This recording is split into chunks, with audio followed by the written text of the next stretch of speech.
गोविन्दं प्रपद्येऽहं दीनान्यजतारकम् वन्दे मुकुन्दमरविन्ददलायतार्क्यं कुन्देन्दुशङ्खपदनं शिशिरोपवेशम् इन्द्रादिदेववनवन्दितपादपीठम् वृन्दावनालयमहं वसुदेवसूनुम् नवजलधरवर्णं चम्पकोद्भासिकरणं विकसितनलिनाश्रियं विस्फुरन् मन्दहास्यं कनकरुचिदुकूलं चारुबर्हावशूलं कमपि निखिलसारं नौनिगोपीकवारम्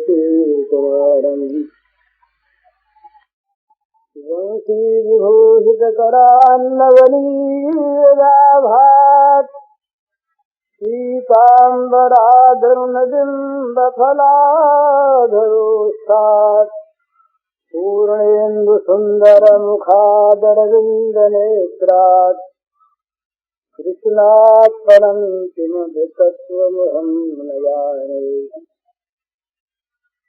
ध्यानाध्यासवशीकृतेर्मनसा तन्निर्गुणं निष्क्रियम् ज्योतिकिञ्चनयोगिनो यदि परं पश्यन्ति ते अस्माकं तु तदेव लोचनचमत्काराय भूयाचिरम् कालिन्दी पुलिनेषु यत्किमपि तन्नीलं मूढावति याममय सब जगजानी करूं प्रणाम जोर जुगपानी। समस्त चराचर जगत में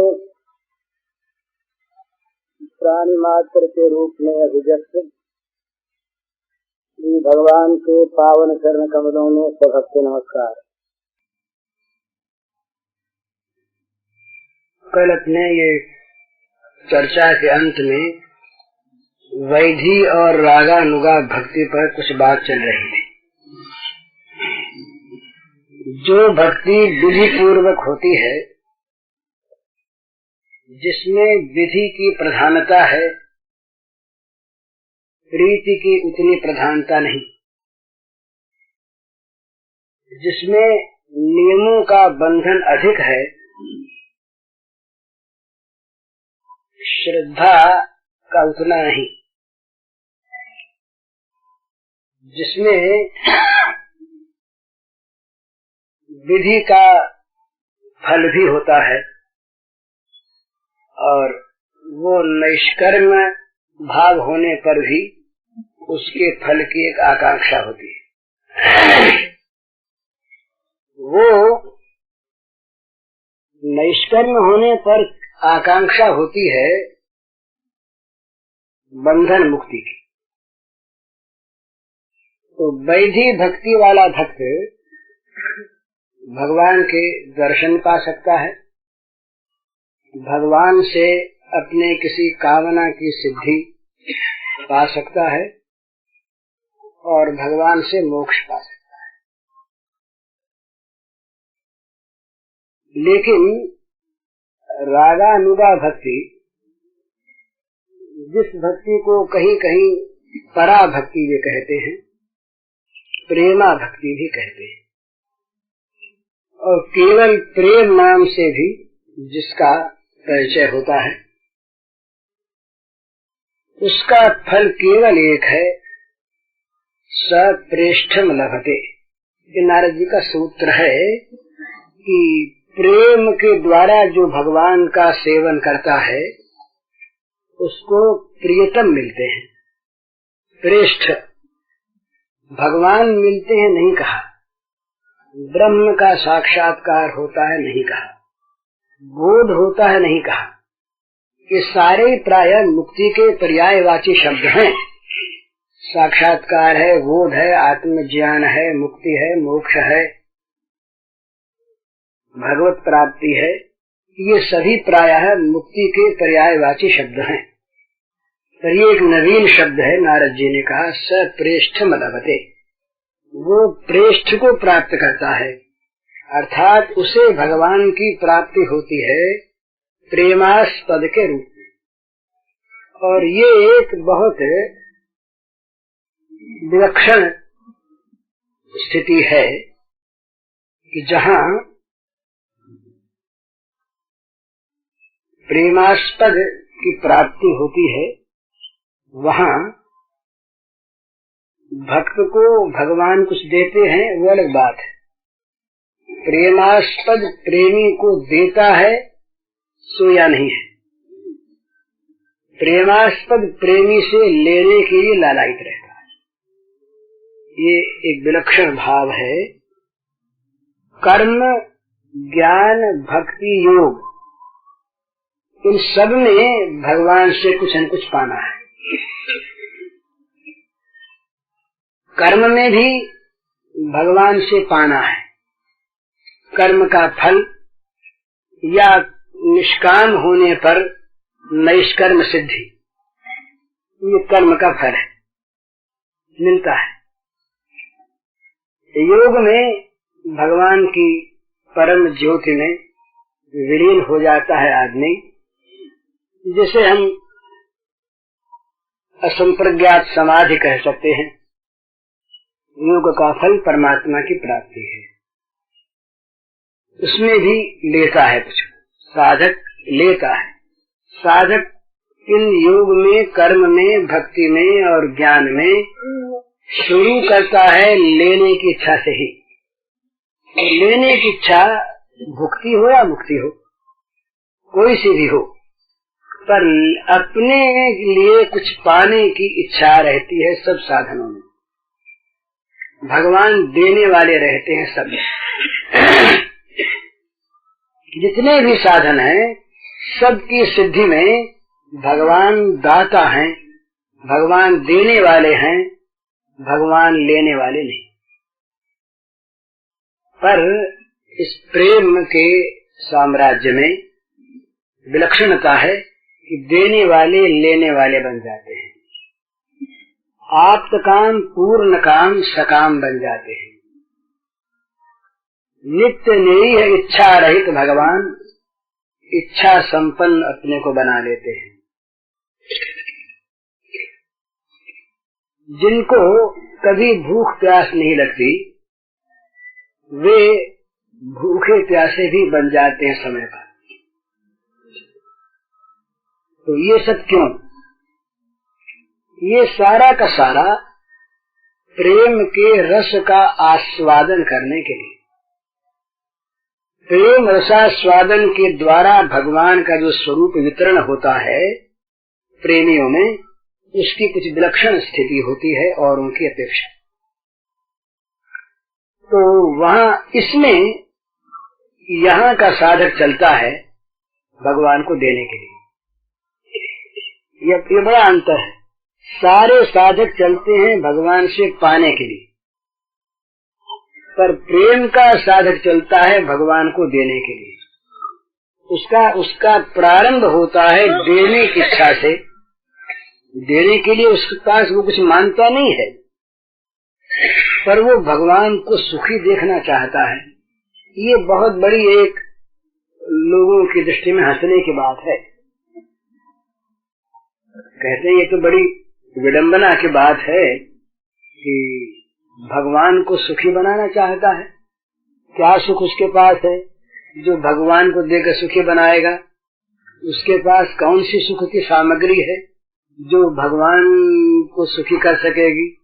जो सुख स्वरूप हैं, जो सुख सागर हैं, जो सुख निधि हैं, आत्यंतिक सुख जिनका स्वाभाविक रूप है, सारे सुखों के जो परम उत्स हैं, मूलक प्रपात हैं, वे भगवान किससे क्या सुखी होंगे?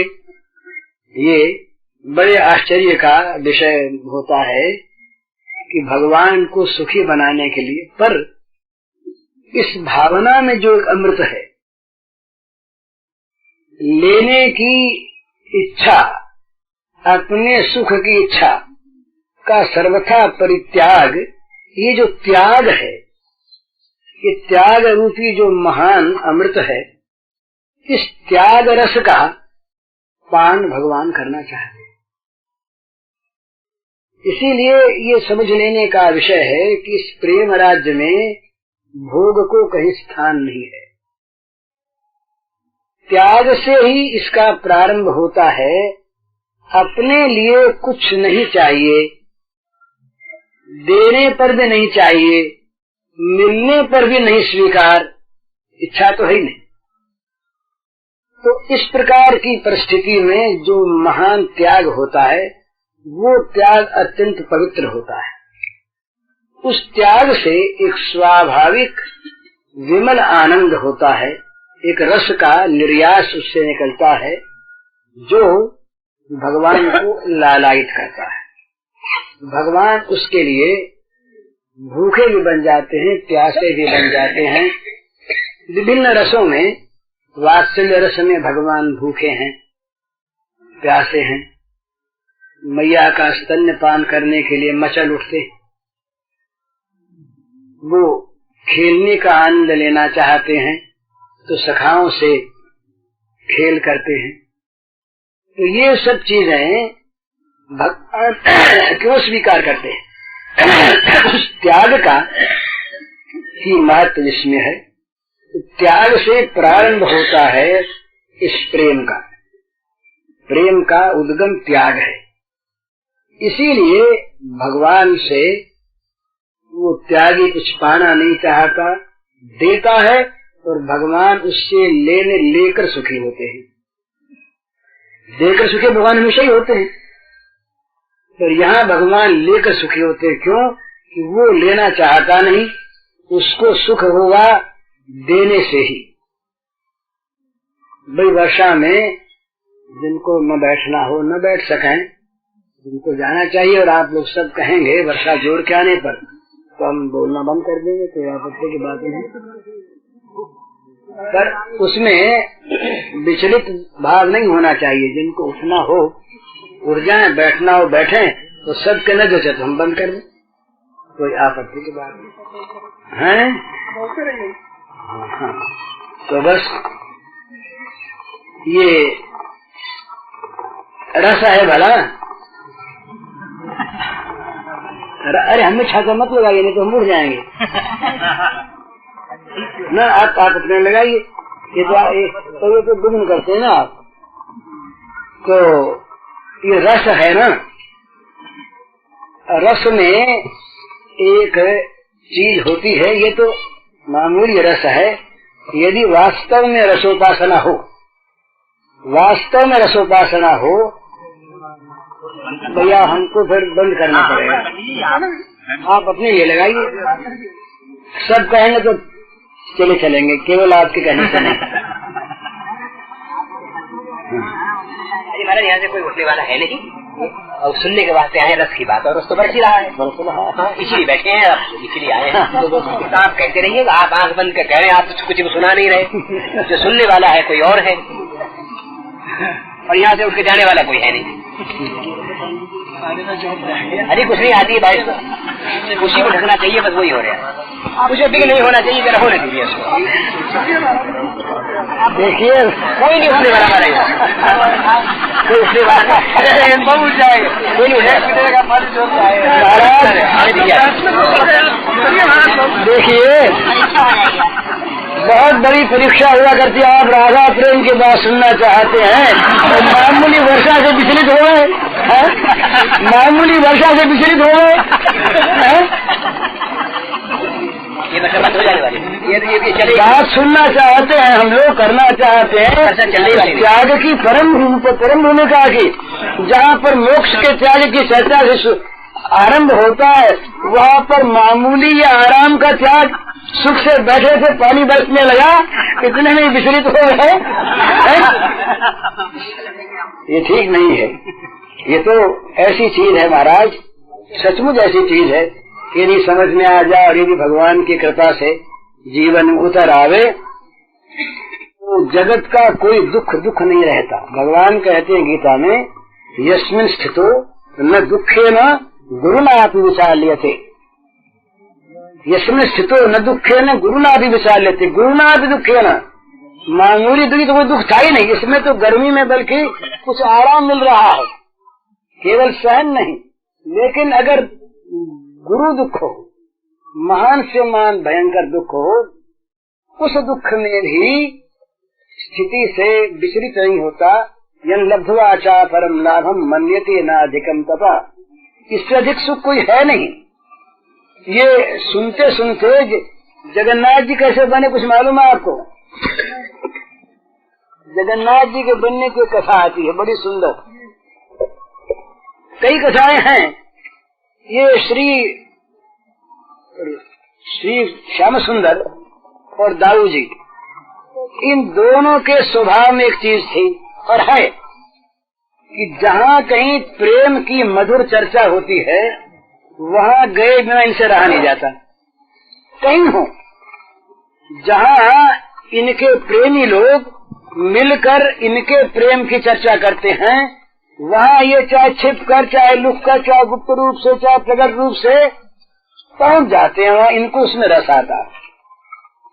तो द्वारिका लीला के बाद, द्वारिका लीला के बाद द्वारिका में अब वो जो पट्ट महिषियां महारानियां, उनके त्याग की कोई सीमा नहीं, उनके प्रेम की कोई सीमा नहीं। अनंत प्रेम, अनंत त्याग, उनमें बड़ी सेवा। लेकिन श्याम सुंदर जब जब ब्रज की बात चले और जब जब श्री गोपांगनाओं का कहीं नाम आवे तो महाराज उनके अश्रुपात होने लगे, शरीर रोमांचित हो जाए, पुलकित हो जाए। तब महारानियों ने सोचा कि ये क्या बात है, वहाँ कोई विलक्षण चीज ऐसी थी जो हमारे पास नहीं। तो जानना चाहें तो किससे जाने? श्री कृष्ण स्वयं कहते नहीं, दाऊ जी कुछ कुछ जानते पर वो भी कहते हैं, उनसे पूछा भी कैसे जाए, रानियां कैसे पूछें? तो उनको ये अनुमान हुआ कि मैया रोहिणी जी वहाँ रही। इनको पता तो है परंतु माँ नहीं। अब माँ से पूछा कैसे जाए? तो किसी तरह से उन्होंने माँ को राजी की, बड़ी खुशामद बरामद की, बड़ी स्तुति विनती की, कैसे ही माँ कह दे। तो माँ ने कहा भी देखो मैं समझ कर तुमसे कहूंगी। उधर दाऊ जी और ये श्याम सुंदर रहे राज दरबार में, द्वारिका में। जहाँ वो प्रेम चर्चा शुरू हुई वहाँ ये विचलित हुए, चलो भगो। यहाँ हुआ कि कहीं वो आ न जाए, आ गए बीच में तो सारा काम हो जाए, फिर माँ तो बोलेगी नहीं।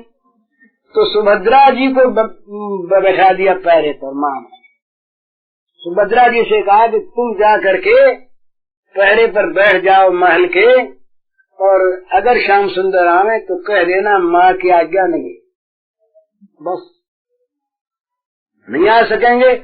तो सुभद्रा जी बाहर बैठ गई। सुभद्रा जी बाहर बैठ गई और अंदर वो रस चर्चा होने लगी। तो कुछ देर में श्याम सुंदर और बलराम जी दोनों दौड़े आए। जाने लगे अंदर। बहन ने कहा भैया अंदर मत जाना। क्यों न जाए भाई? बोले माँ ने रोक दिया। आपको उपाय नहीं, वहाँ तो द्वारका में तो मर्यादा है। द्वारका के ठाकुर जो हैं वो ब्रज के ठाकुर का स्वभाव वहाँ छोड़ गया।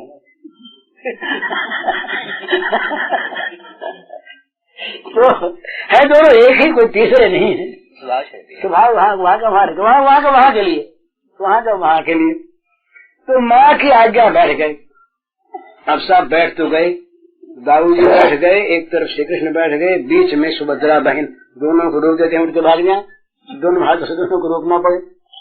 अब ज्यों ज्यों रस चर्चा होने लगी महाराज, त्यों त्यों उस रस का प्रभाव पड़ा कि इनके जो श्रीअंग हैं वो रसमय होने लगे।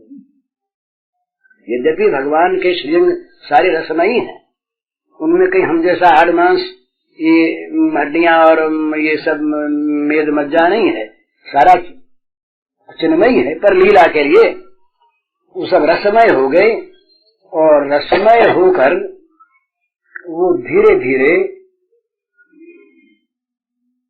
वो काष्ठवत होने लगे, उनमें जड़ता आने लगी।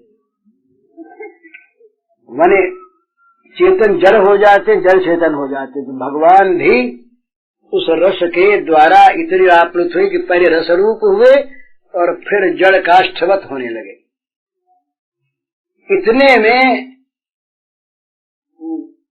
उधर कोई खबर हो गई तो मैया ने चर्चा बंद कर दी।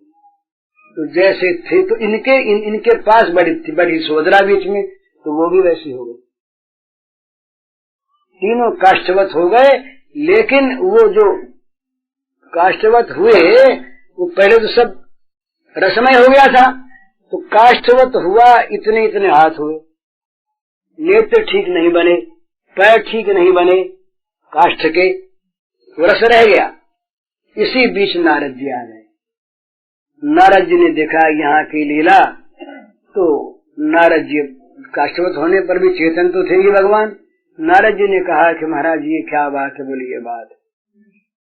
तब बोले हमारी प्रार्थना है कि इंद्रद्युम्न का कोई का पहले वरदान था, वो तो था ही, आप नीलाचल में इसे रूप में रहे।